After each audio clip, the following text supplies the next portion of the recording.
Hello everyone. आज के इस लेक्चर में हम लोग बीएनएस के अंदर क्रिमिनल कॉन्स्पिरेसी के बारे में जानेंगे। काफी इंपॉर्टेंट टॉपिक है और थोड़ा सा कॉम्प्लिकेटेड है। तो देखिए, ये जो क्रिमिनल कॉन्स्पिरेसी है ये बीएनएस के अंदर अभी चैप्टर 4 के अंदर है और इसका जो सेक्शन है वो है सेक्शन 61। यही क्रिमिनल कॉन्स्पिरेसी पहले आईपीसी के अंदर चैप्टर 5A में हुआ करती थी। और सेक्शंस कौन कौन से थे? सेक्शन 120A और 120B। अब ये जो क्रिमिनल कॉन्स्पिरेसी का चैप्टर था, ये चैप्टर 5A, इसको आईपीसी के अंदर 1913 में ऐड किया गया था। लेकिन अगर हम लोग देखें तो इंडियन पेनल कोड जो है वो तो 1860 का है। इसको 1913 में क्यों ऐड किया गया था? आइए हम लोग समझते हैं कि पहले क्रिमिनल कॉन्स्पिरेसी होती क्या चीज है और इसको क्यों 1913 में ऐड किया गया था। देखिए, ए जो है सी को मारना चाहता है जान से, बी जो है ये भी सी को मारना चाहता है जान से। ए और बी दोनों एक दूसरे के लिए स्ट्रेंजर है, ये दोनों एक दूसरे को नहीं जानते हैं। इन दोनों की अपनी अपनी इंडिविजुअल इंटेंट है, ये भी सी को मारना चाहता है और बी भी सी को मारना चाहता है। ठीक है, अभी कोई क्रिमिनल कॉन्स्पिरेसी नहीं हुई है, अभी कोई षड्यंत्र नहीं हुआ। अब क्या हुआ, एक बार ये दोनों लोग एक चाय की होटल में बैठे हुए थे। दोनों एक दूसरे को जानते नहीं है, एक चाय की होटल में बैठे हुए थे और दोनों लोग बैठ के पेपर पढ़ रहे थे और कुछ उसी तरीके से कुछ बात निकल आई पॉलिटिक्स की, और बात निकलते निकलते सी की बात निकल आई। जब सी की बात निकल आई, दोनों को एक पॉइंट पे ये एहसास हुआ कि हम दोनों ही सी को मारना चाहते हैं। फिर ये एहसास होने के बाद ए ने बी से ये कहा कि मैं सी के घर में खाना बनाता हूं, अगर तुमने मुझे जहर का इंतजाम कर दिया सी को मारने के लिए तो मैं सी को जहर दे दूंगा और सी मर जाएगा। तो क्योंकि बी भी सी को मारना चाहता था, ए भी सी को मारना चाहता था, इस पॉइंट पे बी ने कहा ठीक है मैं तुम्हें जहर दूंगा, तुम मार देना। जैसे ही इन दोनों ने इस बात पे अग्रीमेंट किया, यानी जैसे ही ये लोग इस बात पे अग्री हुए, तो यहां पे क्या फॉर्म हो गई? आप देखिए, यहां पे एक कॉमन इंटेंशन फॉर्म हो गई। दोनों की इंटेंशन कॉमन है, कॉमन इंटेंशन फॉर्म हो गई। अब जैसे ही ये लोग अग्री हुए, यहां पे एक कॉमन इंटेंशन फॉर्म हो गई। उसके साथ साथ देखिए यहां पे मीटिंग ऑफ माइंड्स हो गए, दोनों के दिमाग मिल गए। यहां तक दोनों के दिमाग अलग चल रहे थे, यहां पे आके दोनों के दिमाग मिल गए। यहां पे अलग चल रहे थे, यहां पे आके मिल गए। जैसे ही यहां पे दोनों के दिमाग आके मिले, यहां पे क्रिमिनल कॉन्स्पिरेसी जो है वो फॉर्म हो गई। तो क्रिमिनल कॉन्स्पिरेसी यहां पे फॉर्म हो गई और इसी पॉइंट से लाइबिलिटी शुरू हो गई। तो यहां पे इस पॉइंट पे हम लोग कहेंगे कि एक षड्यंत्र रच दिया गया। इस पॉइंट को हम लोग कहेंगे कि क्रिमिनल कॉन्स्पिरेसी यहां पे फॉर्म हो गई, क्रिमिनल कॉन्स्पिरेसी रच दी गई है। अब ये क्रिमिनल कॉन्स्पिरेसी चल रही है, या तो मान लीजिए सी मार दिया जाए, या क्रिमिनल कॉन्स्पिरेसी खत्म हो जाए, या ये लोग अरेस्ट हो जाए। तो अब इस पॉइंट पे क्रिमिनल कॉन्स्पिरेसी फॉर्म हो गई। समझ में आ गया आप लोगों को? अब यहां पे अगर आप एक चीज गौर करेंगे, अब आपने सोचा होगा कि सर आपने सर यहाँ पे कॉमन इंटेंशन क्यों कहा है? कॉमन इंटेंशन तो आईपीसी के अंदर सेक्शन 34 में आता है। ये बिल्कुल कॉमन इंटेंशन ही है। देखिए यहाँ पे मीटिंग ऑफ माइंड्स है, यहाँ पे भी मीटिंग ऑफ माइंड्स हो रहा है। लेकिन आप अपने दिमाग से सोचिए, क्या सेक्शन 34 खुद में कोई ऑफेंस क्रिएट करता है जो हम लोग ए और बी को सजा देंगे?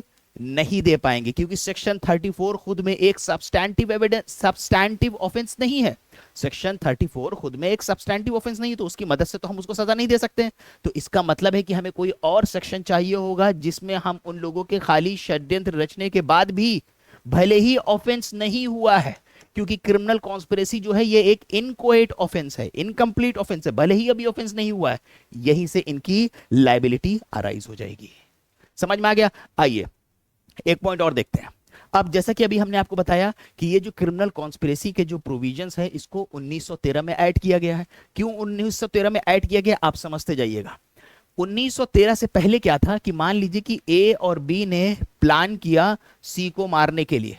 ए और बी ने मान लीजिए कि प्लान किया सी को मारने के लिए। अब अगर उन्होंने ये प्लान किया लेकिन उन्होंने अपने इस प्लान को एग्जीक्यूट नहीं किया, या वो नहीं कर पाए। मान लीजिए कि ए और बी ने प्लान किया सी को मारने के लिए, लेकिन उन्होंने बाद में चल के ये प्लान एग्जीक्यूट नहीं किया, या वो नहीं कर पाए। तो पहले क्या होता था कि इनकी कोई लाइबिलिटी नहीं बनती थी। अगर इन्होंने प्लान किया मारने के लिए, बाद में नहीं मारा, ये लोग लाइबल नहीं होते थे, तो इनकी कोई लाइबिलिटी नहीं होती थी। तो अब अगर इनकी कोई लाइबिलिटी नहीं हो रही है, तो इन्होंने ये जो प्लान किया है, तो इसका मतलब है कि अगर ये लोग प्लान कर रहे हैं, हम लोग किसी की डेथ को प्लान करने के बाद भी नहीं रोक पा रहे हैं, तो लगा ऐसा जरूरी कि हम लोगों को कोई ऐसा स्पेसिफिक ऑफेंस चाहिए होगा कि जब ये दोनों प्लान कर रहे हैं, जैसे ही इनके मीटिंग ऑफ माइंड्स हो रहे हैं, उसी वक्त ऑफेंस को होने से रोक दिया जाए, ताकि ये सेंस ऑफ सिक्योरिटी को जो है ये अलर्ट कर रहा है, लोगों के पब्लिक की सेंस ऑफ सिक्योरिटी को ये थ्रेट कर रहा है। तो 1913 के बाद अब क्या हो गया, ये तो बिफोर 1913 था। आपको याद होगा 1913 के टाइम पे फ्रीडम मूवमेंट भारत के अंदर चल रहा था, फ्रीडम मूवमेंट चल रहा था, तो ये भी जरूरी था कि फ्रीडम मूवमेंट को सप्रेस करना था, इंग्लिश को, फ्रीडम मूवमेंट को, कि कोई इंसान कॉन्स्पिरेसी करे तो उसको पकड़ लिया जाए, कोई ऑफेंस करने से पहले ही कॉन्स्पिरेसी कर रहा है पकड़ लिया जाए, क्योंकि 1913 में तो फ्रीडम मूवमेंट चल रहा था। तो अब 1913 के बाद देखिए क्या हो गया। अब अगर मान लीजिए ए और बी ने प्लान किया, मान लीजिए कि सी को मारने के लिए, भले ही प्लान एग्जीक्यूट नहीं होगा, वो लाइबल हो जाएंगे सेक्शन 120 बी ऑफ आईपीसी के अंदर। समझ में आ गया। लेकिन पहले क्या होता था, तो मतलब अगर कोई पहले अगर किसी तरीके की कॉन्स्पिरेसी करता था, देखिए पहले अगर कोई कॉन्स्पिरेसी करता था, कुछ सेक्शंस को छोड़ के पहले अगर कोई कॉन्स्पिरेसी करता था तो उसको हम लोग पनिशेबल बनाते थे सेक्शन 107 आईपीसी के क्लॉज बी से, रीड विथ सेक्शन 108 से, जो अबेटमेंट के प्रोविजंस थे 107 क्लॉज बी और सेक्शन 108 के अंदर लाके उसको पनिशेबल बनाते थे। लेकिन इसमें एक प्रॉब्लम आती थी। आप कहोगे सर जब ये था तो फिर क्या जरूरत पड़ी सेक्शन 120 ए और बी लाने की, जब ऑलरेडी हमारे पास अबेटमेंट बाय कॉन्स्पिरेसी है।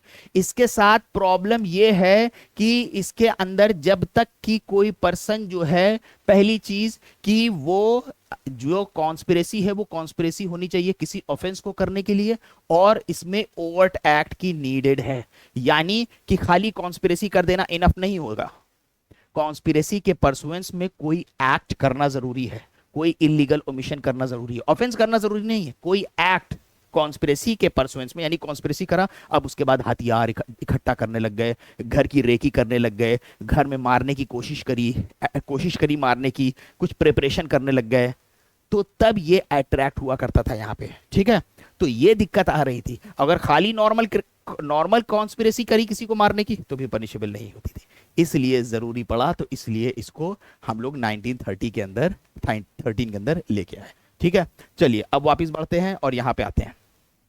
अब देखिए सेक्शन क्या कह रहा है, ध्यान से समझिएगा। अब ये सेक्शन कह रहा है क्रिमिनल कॉन्स्पिरेसी को डिफाइन कर रहा है। क्रिमिनल कॉन्स्पिरेसी होती कैसे है, ये कह रहा है व्हेन 2 और मोर पर्संस, ये तो क्लियर हो गया होगा आपको कि जब 2 या 2 से ज्यादा लोग, तो in order for the criminal conspiracy to be attracted there has to be at least 2 or more persons, तो there has at least 2 persons, तो 2 लोगों का होना जरूरी है। तो when 2 or more persons, जहां 2 या 2 से ज्यादा लोग अग्री करते हैं, अग्री का मतलब क्या हुआ यहां पे, अग्री का मतलब क्या हुआ, अग्री का मतलब हुआ meeting of minds, they agreed आप कब होते हो, जैसे हमने आपसे कहा मैं सी को मारना चाहता हूं, मदद करोगे, आपने कहा चलो मारो, मैं भी तैयार हूं, agreed, we agreed to kill C, so there is a common intention, तो यहां पे भी कॉमन इंटेंशन आ गई, there is a meeting of minds, we agreed, हम यहां पे अग्री हुए हैं तो कॉमन इंटेंशन आ गई। वही सेक्शन 34 में जो हम लोग पढ़ते हैं कॉमन इंटेंशन, तो यहां पे भी कॉमन इंटेंशन ही तो है। देखिए हम और आप दोनों लोग मारना चाहते हैं विद द कॉमन ऑब्जेक्ट। अब ये पॉइंट ध्यान में रखने वाला है। अब यहां पे ये जो कॉमन ऑब्जेक्ट था, ये जो आईपीसी था, आईपीसी के अंदर ये कॉमन ऑब्जेक्ट का जो है एक्सप्रेशन नहीं है। क्यों नहीं है, क्योंकि देखिए अग्री हो जाना, मान लीजिए कि कोई इंसान, फॉर एग्जांपल आप दिल्ली आए, आपने कहा कि सर हम आपकी गाड़ी लेके इस्तेमाल करना चाहते हैं, आप गए, मेरी गाड़ी ले जाके आपने ऑफेंस कर दिया, तो मान लिया जाए कि भाई मैं क्रिमिनल कॉन्स्पिरेसी का पार्ट हूं, लेकिन हमारा अग्रीमेंट होने के साथ साथ हमारा ऑब्जेक्ट भी सेम होना चाहिए। ठीक, तो व्हेन 2 और मोर पर्संस अग्री, अगर वो अग्री करते हैं, कॉमन इंटेंशन है उसकी विद द कॉमन ऑब्जेक्ट, और कॉमन ऑब्जेक्ट के साथ टू डू, करने के लिए, टू डू, जो ए और बी का एग्जांपल लिया था, ए और बी ने क्या क्या क्या डिसाइड किया था कि सी को मारना है, ए ने कहा कि बी जो है पॉइजन का इंतजाम करेगा और ए वो उस पॉइजन को देगा, या तो खुद करने के लिए और कॉज टू बी डन, या किसी और से करवाने के लिए। मान लीजिए हमने और आपने कोई क्रिमिनल कॉन्स्पिरेसी करी कि चलो सी को मनाते हैं और सी से करवाते हैं ये काम, ठीक है, कॉज टू बी डन, क्या करने के लिए, एन इलीगल एक्ट। अब यहां पे ऑफेंस नहीं लिखा है, क्या लिखा है, इलीगल एक्ट। इलीगल एक्ट का क्या मतलब हुआ, इलीगल एक्ट का मतलब समझने के लिए हम लोग यहां पे आते हैं। तो देखिए इलीगल एक्ट का मतलब क्या हुआ देखिए इलीगल एक्ट जो है ये डिफाइन किया गया है बीएनएस के अंदर सेक्शन 2 सबसेक्शन 15 के अंदर।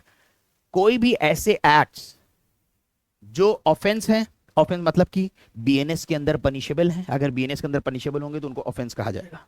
मान लीजिए किसी और लॉ में जैसे प्रोहिबिटेड है, तो अगर किसी और लॉ के अंदर वो एक्ट्स प्रोहिबिटेड बाय लॉ हैं, तो अगर प्रोहिबिटेड बाय लॉ है तो वो भी इलीगल माने जाएंगे। या मान लीजिए जिसके अंदर सिविल एक्शन लिया जा सकता है, सिविल रॉन्ग्स, उनको भी इलीगल कहा जाएगा। तो अब इसका मतलब है कि यहां पे इलीगल के अंदर तीनों चीजें आ सकती हैं। इसके अंदर लिखा हुआ है cause it to be done an illegal act, कोई इलीगल एक्ट करने के लिए वो ऑफेंस भी हो सकता है या ऑफेंस के अलावा भी हो सकता है, यानी बीएनएस के अंदर पनिशेबल हो सकता है या उसके अलावा भी हो सकता है।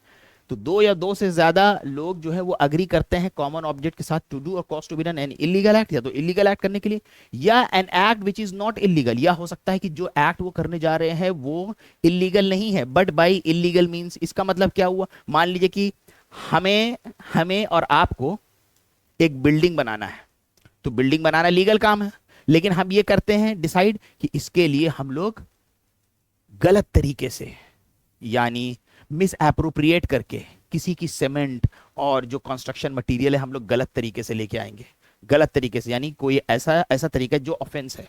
या उसके तरीके से मान लीजिए कि एक एग्जांपल हम लोग और ले लेते हैं कि एक लैंडलॉर्ड है, वो अपने उसके टेनेंट का जो टेनेंसी का पीरियड है वो निकल गया। अब लैंडलॉर्ड अपने मकान के कब्जे के लिए एंटाइटल होगा कि नहीं। अब वो अपने किराएदार को निकालने के बजाय क्या करता है, लीगली तौर पे निकालने के बजाय, हालांकि वो लीगल तौर पे एंटाइटल है, लेकिन अपने किराएदार को निकालने के लिए किसी गुंडे के साथ क्रिमिनल कॉन्स्पिरेसी करता है। तो उसका देखिए क्या है, an act which is not illegal by illegal means, हालांकि किराएदार को निकालना जो है या अपने मकान का कब्जा लेना वो कोई इलीगल नहीं है उसके लिए, लेकिन जो रास्ता इख्तियार कर रहा है वो इलीगल मीन्स है। ठीक है, सच एन एग्रीमेंट, ऐसे जो अग्रीमेंट होंगे is designated as criminal conspiracy. समझ में आ गया आप लोगों को यहां पे, तो क्या चीज होगी क्रिमिनल कॉन्स्पिरेसी।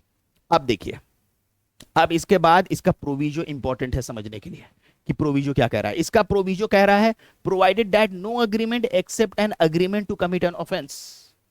क्या कह रहा है, no agreement except an agreement to commit an offence, यानी अगर कोई agreement to commit an offence होगा shall amount to criminal conspiracy. तो यानी जहां पे agreement to commit an offence होगा। अब आप कंफ्यूज हो रहे हो, sir agreement to commit an offence ये क्या है, मेरे समझ में नहीं आ रहा। देखिए ऊपर दिया है यहां पे कि to do an illegal act, है ना, इलीगल एक्ट दिया गया है, लेकिन इलीगल एक्ट के अंदर तो हम लोग देखें कई चीजें आ रही हैं, ऑफेंस भी आ रहा है, प्रोहिबिटेड बाय लॉ भी आ रहा है, तो सिविल रॉन्ग भी आ रहा है। तो अगर आपसे कोई पूछेगा कि इलीगल एक्ट करना, तो आप पूछ सकते हो भाई इलीगल एक्ट में क्या, ऑफेंस, प्रोहिबिटेड बाय लॉ या सिविल रॉन्ग्स, क्या चीज इलीगल में क्या, क्योंकि तीनों चीजें इलीगल होती हैं। तो ये प्रोविजो में कह रहा है, अपने प्रोविजो में कह रहा है कि अगर कोई अग्रीमेंट होता है, agreement to commit an offence, वही क्रिमिनल कॉन्स्पिरेसी होगा। तो अगर किसी ने कोई ऑफेंस करने के लिए अग्रीमेंट किया, जैसे ही आपने अग्रीमेंट करा वो ऑफेंस हो गया, यानी उस जगह पे क्रिमिनल कॉन्स्पिरेसी का ऑफेंस हो गया। तो यानी अगर इस सिचुएशन में देखिए, इस सिचुएशन में किसी ने अगर खाली अग्रीमेंट ही करा, अग्रीमेंट ही करा खाली इसको करने के लिए, ये ऑटोमेटिकली ये ऑफेंस हो गया। किस चीज का ऑफेंस हो गया, क्रिमिनल कॉन्स्पिरेसी का। लेकिन अगर किसी ने इसका और इसके लिए अग्रीमेंट करा, सिर्फ अग्रीमेंट करा, तो सिर्फ अग्रीमेंट कर देना इनफ नहीं होगा, अनलेस एंड अनटिल अग्रीमेंट के बाद कुछ एक्ट भी किए जाए, कुछ फर्दर उसके परसुएंस में कुछ एक्शंस भी किए जाए। यहां पे फर्दर एक्शंस की जरूरत नहीं है। अगर आपने कॉन्स्पिरेसी करी किसी ऑफेंस को करने के लिए, फॉर एग्जांपल हम और आपने किसी को जान से मारने की कॉन्स्पिरेसी करी, ऑफेंस हो गया। लेकिन अगर प्रोहिबिटेड बाय लॉ या सिविल रॉन्ग्स दिए गए हैं, तो उस जगह पे ऑफेंस नहीं होगा जब तक हम उसके परसुएंस में कोई और एक्ट ना करें। देखिए यही चीज ये समझाने की कोशिश कर रहा है कि no agreement except an agreement to commit an offence, जो agreement to commit an offence होंगे वही क्रिमिनल कॉन्स्पिरेसी होंगे, अनलेस सम एक्ट, कुछ एक्ट्स उस एग्रीमेंट के अलावा भी की जाए by one or more person to such agreement in pursuance thereof, उसके परसुएंस में की जाए कुछ एक्ट। समझ में आया आप लोगों को यहां तक? आई होप कि ये चीज आपको क्लियर हुई होगी। आइए एक एग्जाम्पल लेते हैं आपके सामने। जैसे देखिए, जैसे देखिए, जैसे देखिए, ये वाला ए और सी वाला हम लोगों ने एग्जाम्पल लिया था। यहां पे ए ने बी से कहा कि तुम जहर का इंतजाम कर दो, मैं सी को खाने में जहर मिला के दे दूंगा। ठीक, तो ए ने क्या करा, ए ने क्या करा, बी ने जहर ला के ए को दिया। ए ने क्या करा, खाने के अंदर, क्योंकि ए जो है सी के यहाँ कुक था, इसने क्या करा, सी के खाने में जहर मिला दिया। सी ने खाया, सी की डेथ हो गई। अब जब सी की डेथ हो गई, जब इसने ये जहर मिलाया ए ने खाने में, उस वक्त बी वहां पे मौजूद नहीं था। बी अपना घर में आराम से बैठा हुआ था कि जब काम हो जाएगा तो ए हमें कॉल करके बताएगा। अब देखिए, बी वहां पे मौजूद नहीं था, हालांकि दोनों की क्रिमिनल इंटेंट थी, दोनों की क्रिमिनल इंटेंट थी, दोनों की कॉमन इंटेंशन थी, दोनों का मीटिंग ऑफ माइंड था। तो अब जब बी वहां पे नहीं था जिस वक्त जहर दिया गया, तो यहां पे कोई बी के तरफ से एक्टिव पार्टिसिपेशन है ही नहीं, तो सेक्शन 34 अट्रैक्ट ही नहीं होगा इस केस के अंदर।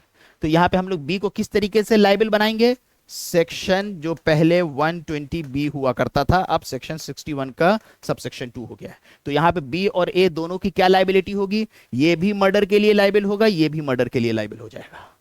समझ में आ गया। हालांकि ये मौके पे नहीं था, लेकिन किसकी मदद से, क्रिमिनल कॉन्स्पिरेसी की मदद से। अब क्रिमिनल कॉन्स्पिरेसी की मदद से कैसे होगा, कि क्रिमिनल कॉन्स्पिरेसी तो एक अपना अलग से अपना ऑफेंस हो गया, लेकिन क्रिमिनल कॉन्स्पिरेसी करने के बाद अगर उसके परसुएंस में ऑफेंस हो जाता है, अगर ऑफेंस हो जाता है, तो ये दोनों सेम ऑफेंस के लिए लाइबल होंगे जनरली। ठीक है, आइए आगे बढ़ते हैं।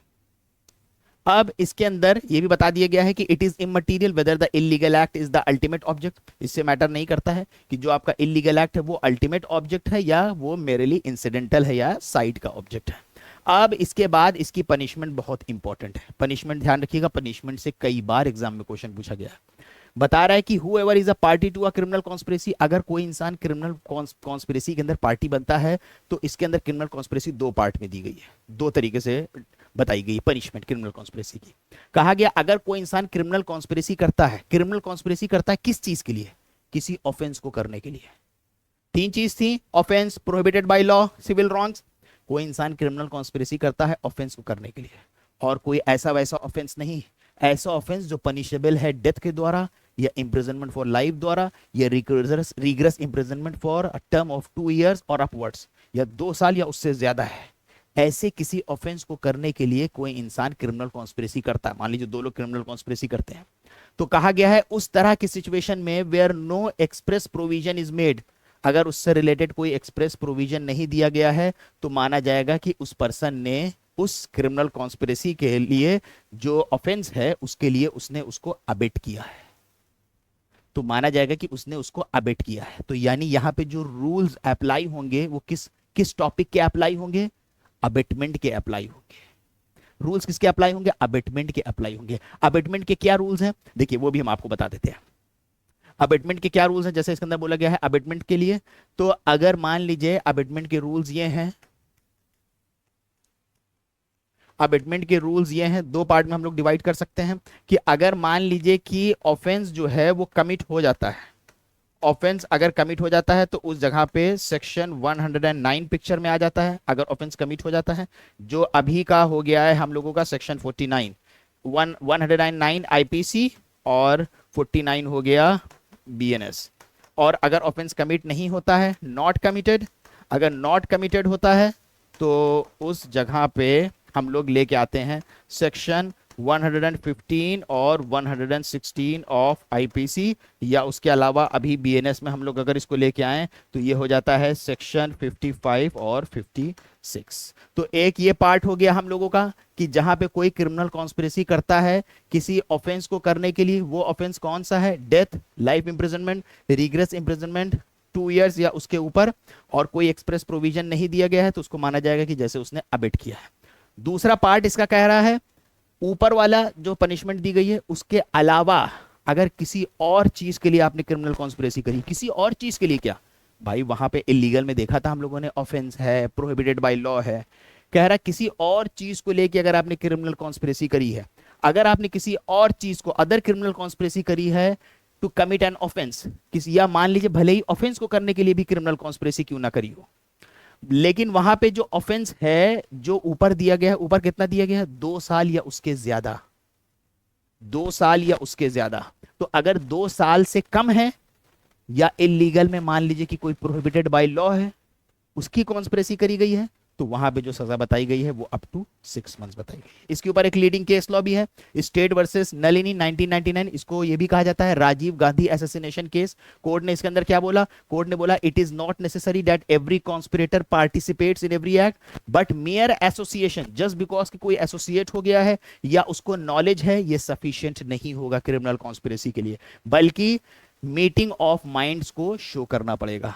ठीक है, और कुछ प्रिंसिपल्स इसके अंदर लेट डाउन किया है, वो हम अपने नोट्स के अंदर डाल के इस वीडियो के डिस्क्रिप्शन में इस पीडीएफ को डाल देंगे, आप वहां से डाउनलोड कर लीजिएगा, जो इस केस के अंदर कोर्ट ने बताया है क्या क्या प्रिंसिपल लेट डाउन किया है। बस बिल्कुल छोटी चीजें ऑलरेडी हम आपको बता चुके हैं कि कॉन्स्पिरेसी जो है ये एक एक्सेप्शन है जहां पे इंटेंशन और एग्रीमेंट इटसेल्फ इज पनिशेबल, क्योंकि आमतौर पर खाली मेंस रिया से किसी को सजा नहीं मिलती है, लेकिन अगर आप देखिए क्रिमिनल कॉन्स्पिरेसी के अंदर कोई एग्रीमेंट करता है तो उसको सजा मिल जाती है। तो यानी क्रिमिनल कॉन्स्पिरेसी के अंदर एग्रीमेंट ही एक्टस रियस बन जाता है। अब एक चीज आप और गौर करिए कि इस क्रिमिनल कॉन्स्पिरेसी की डिफिनेशन के अंदर आप देखिए कहीं पे भी मेंस रिया नहीं बताया गया है, तो मेंस रिया जो है इसके अंदर इम्प्लिसिट है, इम्प्लाइड है। समझ में आ गया। दूसरी चीज, all conspirators need not join at the same time. तीसरी चीज, प्रोसिक्यूशन को एग्रीमेंट और ऑब्जेक्ट दोनों साबित करना पड़ेगा कि पर्सन को नॉलेज भी थी। Since conspiracy is form secretly, circumstantial evidence crucial होगा, और conspirator is not liable for acts done after the conspiracy ends. तो आई होप कि ये आपको कॉन्स्पिरेसी का टॉपिक समझ में आया होगा। आज के लेक्चर में बस इतना ही। Thank you everyone for joining and watching. Have a good day.